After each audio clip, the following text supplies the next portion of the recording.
नमस्कार मित्रांनो, मी गणेश मानकर इग्नाइट ॲग्रीकॉजच्या या व्हिडिओमध्ये तुम्हा सर्वांचे स्वागत करतो।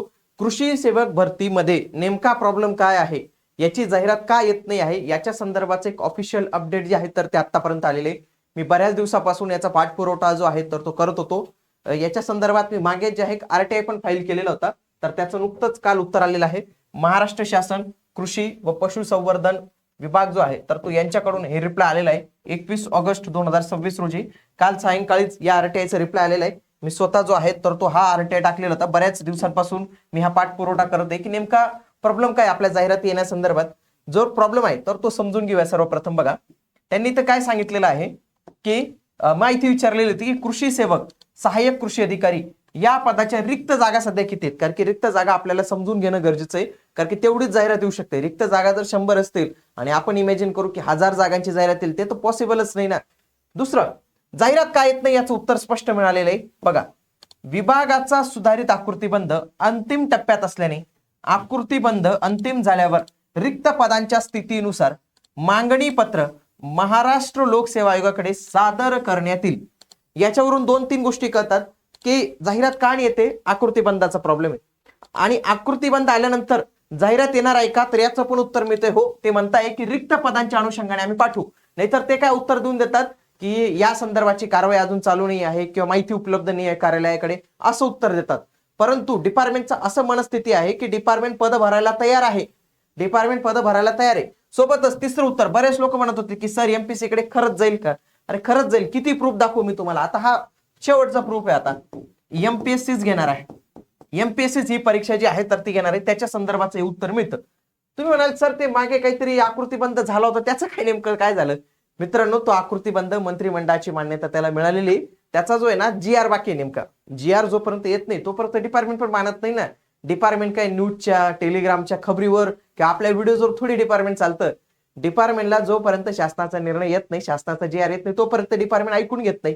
हा, पण याच्यात त्यांनी एक काम छान केलेलं आहे की आपल्याला रिक्त पदांची माहिती दिलेली सध्याच्या स्थितीनुसार। हा, आता याच्यामध्ये आकृतीबंधामध्ये बदल झाल्यानंतर आपल्याला याच्यामध्ये मोठ्या प्रमाणावर बदल पाहायला मिळणार आहे, तो असणार आहे। परंतु सध्याच्या स्थितीत काय असणार आहे, 31/7/2026 रोजीचं म्हणजे 31 जुलै रोजीचं जी काही स्थिती आहे तर त्यांनी इथं सांगितलेली। प्रामुख्याने मी याच्याविषयी मागितलेली होती, परंतु सर्वच माहिती आपल्याकडे आलेली आहे। पण मी आजच्या व्हिडिओमध्ये फक्त सहाय्यक कृषी अधिकारी म्हणजे कृषी सेवकची माहिती, बघा सहाय्यक कृषी अधिकारी कृषी सेवक याच्या पदांविषयी माहिती। आता हे थोडंसं मे बी ब्लर वगैरे दिसत असेल, एवढं स्पष्ट दिसत नसेल। मी तुम्हाला आता डिटेलमध्ये जे आहेत तर ते एक एक सांगतो, कोणत्या विभागात किती पदं जे आहेत तर ते रिक्त आहेत। बघा, हा संपूर्ण चार्ट आहे, एक एक 1 बाय 1 करून बघा। सहाय्यक कृषी अधिकारी, सहाय्यक कृषी अधिकारी बघा, मंजूर पद, भरलेली पद आणि सध्या रिक्त पद। लक्षात घ्या, हे ओल्ड आकृतीबंधानुसार आहे बरं का। ओल्ड आकृतीबंधानुसार न्यू आकृतीबंध लागू जर झाला तर याच्या ज्या रिक्त हा जो कॉलम आहे ना, या कॉलम मध्ये मोठी वाढ होणार आहे, मोठी वाढ होणार आहे। बघा, कृषी आयुक्तालय जे आपलं पुण्याला आहे, कृषी आयुक्तालय शिवाजीनगर पुणे, तिथं मात्र 12च्या 12 जागा भरलेल्या आहेत, म्हणजे तिथं रिक्त जागा नाही। परंतु नवीन आकृतीबंधानुसार जर तिथं रिक्त जागा म्हणजे काही जागा नवीन त्यांनी ऍड केल्या तर तिथं रिक्त जागा पाहायला मिळतील। पुणे विभागाला 1779 एवढ्या जागा मंजूर आहेत, त्याच्यापैकी 1633 जागा भरलेल्या आहेत आणि 146 जागा इथं वॅकंट पाहायला मिळतात।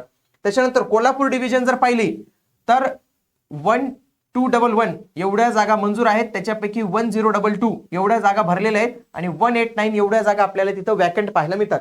ठाणे डिव्हिजन मध्ये 1244 जागा मंजूर आहेत, 754 भरलेल्या आहेत, 490 म्हणजे मोठी जागा आहे। बघा, तुम्ही पाहिलं असेल इथं मी आयएमपी करतो, ठाणे विभागात खूप जबरदस्त वॅकन्सी पाहायला मिळते 490 ची। नाशिक डिव्हिजनला तुम्ही या 1494 आहेत, त्याच्यापैकी 1308 भरलेले आहेत, फक्त 186 खाली आहेत।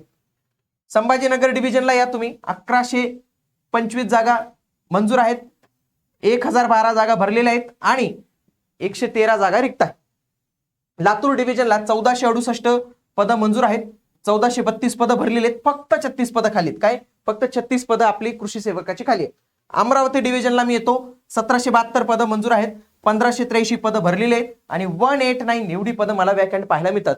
मी शेवटी नागपूर डिव्हिजनला जातो, नागपूर डिव्हिजनला 1494 पद मंजूर आहेत, 1153 पद भरलेत आणि 341 पद, म्हणजे तुम्ही पाहिलं हे आणि हे डिव्हिजनला जबरदस्त आहेत। टोटल 11,599 एवढी या डिपार्टमेंटची स्ट्रेंथ आहे सहाय्यक कृषी अधिकारी म्हणजे कृषी सेवकाची।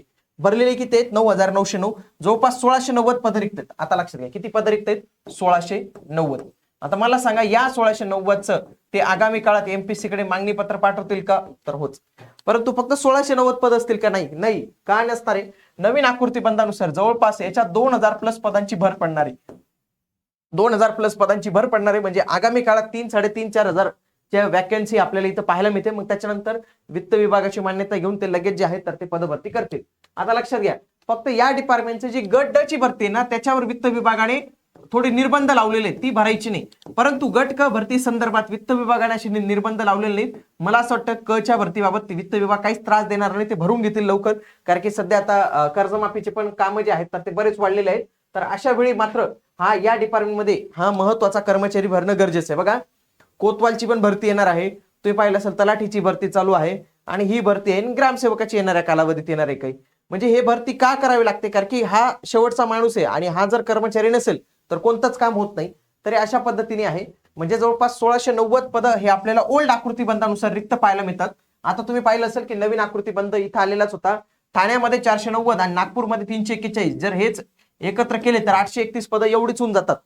ओके, आता आपण पाहिलेलं आहे की ऑलरेडी कृषी विभागाचा आकृती बंध मंजूर झालेला आहे. जवळपास जास्त पद मंजूर, म्हणजे भरपूर पद वाढलेले आहेत, भरपूर काही पद कमी केलेली आहेत. तर त्याचं ऑफिशियल GR ने आलेला अजून, म्हणजे मंत्रिमंडळाने मान्यता दिली होती मागच्याच बैठकीत, त्याच्यावर आपण व्हिडिओ केलेला होता. पण ऑफिशियल GR म्हणजे आपण ते म्हणतो ना की ओरली कागज दिखाव, कागज दिखाव, तर तो कागजच अजून आलेला नाही. तर जोपर्यंत तो कागद येत नाही तोपर्यंत डिपार्टमेंट काही आपल्याला माहिती देत नाही. परंतु एक आहे, डिपार्टमेंटने ही संपूर्ण माहिती दिलेली आरटीआयच्या माध्यमातून आणि लगेच आरटीआयच्या माध्यमातून अशी माहिती दिलेली. आणि मेन म्हणजे काय की त्यांनी हे पण सांगून दिले की आम्ही मागणी पत्र पाठवणार आहोत, पण ते महाराष्ट्र लोकसेवा आयोग यांच्याकडे पाठवणार आहोत. आगामी काळात याची जाहिरात आपल्याला येऊ शकते. परंतु तुमच्यासाठी इग्नाइट अकॅडमी आणखी एक मोफत उपक्रम घेऊन आलेले. राज्यभरात आपण काय करणार आहोत, ग्रुप सी ची जी 25 ऑक्टोबरला परीक्षा होणार आहे त्याची राज्यभरात टेस्ट घेणार आहोत. ती पण मोफत, फ्री आहे बरं का, फ्री आहे. कुठल्याही पद्धतीचे तुम्हाला पैसे द्यायचे नाही. तुम्ही तुमच्या मित्रांना देखील सांगा ज्यांनी फॉर्म भरला असेल तलाठीचा आणि काहींनी कृषी सेवक म्हणून ग्रुप सीचा फॉर्म भरून ठेवला असेल, त्यांच्यासाठी 13 सप्टेंबर पासून आपली परीक्षा सुरू होते. बरं का, आतापर्यंत आपले 43 सेंटर फायनल झालेत. पण मी आतापर्यंत सांगतोय, आमचं दररोज वेगवेगळ्या सेंटरवाल्यांची बोलणं चालू आहे. त्यांना आम्ही कन्व्हिन्स करतोय की विद्यार्थ्यांसाठी हा उपक्रम आहे. तुमच्याकडे काही सेंटर्स असतील तर ते आमच्यापर्यंत पोहोचवा. आम्ही त्यांना मोफत सर्व क्वेश्चन पेपर, OMR शीट सर्व पाठवून देऊ. आणि लक्षात घ्या, हे 13 September, 20 September, 4 October, 11 October, 18 October सर्व ठिकाणी या ज्या आहेत तर टेस्ट होणार आहे. आयोगाच्या वेळेवर होणार आहेत. सर्व रविवारी टेस्ट होणार आहेत. आयोगाच्या आदल्या दिवसापर्यंत तुमची टेस्ट जी आहे तर ती होणार आहे. आदल्या रविवारीपर्यंत तुमची टेस्ट होणार आहे. पूर्ण आयोगाच्या धर्तीवर असणार आहे. फक्त तुम्हाला रजिस्ट्रेशन जे आहे तर ते करून ठेवावं लागणार आहे. कारण की खूप प्रचंड गर्दी असणार आहे. भरपूर ठिकाणी आम्ही डायरेक्ट कॉलेज बुक करून ठेवले 4-5 हजारच्या कॅपॅसिटीसाठी. कारण की प्रचंड गर्दी असणार आहे. याच्यामध्ये तुमचं रँक कळणार आहे. कारण की प्रत्येक OMR शीट आम्ही मशीन मधून चेक करून घेणार आहोत. म्हणून तुमची रँक पण तुम्हाला कळणार आहे. तुम्हाला किती स्कोर आलेला ते कळणार आहे. तुमच्या मित्रांपर्यंत हा अभिनव उपक्रम पोहोचवा. आणि तुम्हाला देखील हा उपक्रम जर आवडला असेल तर एक चांगली प्रतिक्रिया जी मित्रांनो, एक चांगली कमेंट करा. कारण की याच्या माध्यमातून आम्हाला देखील एक चांगलं मोटिवेशन मिळतं की आपण जो काही उपक्रम करतो तो विद्यार्थ्यांपर्यंत पोहोचत आहे. भेटूया पुढील व्हिडिओमध्ये. तोपर्यंत जय हिंद, जय महाराष्ट्र, धन्यवाद.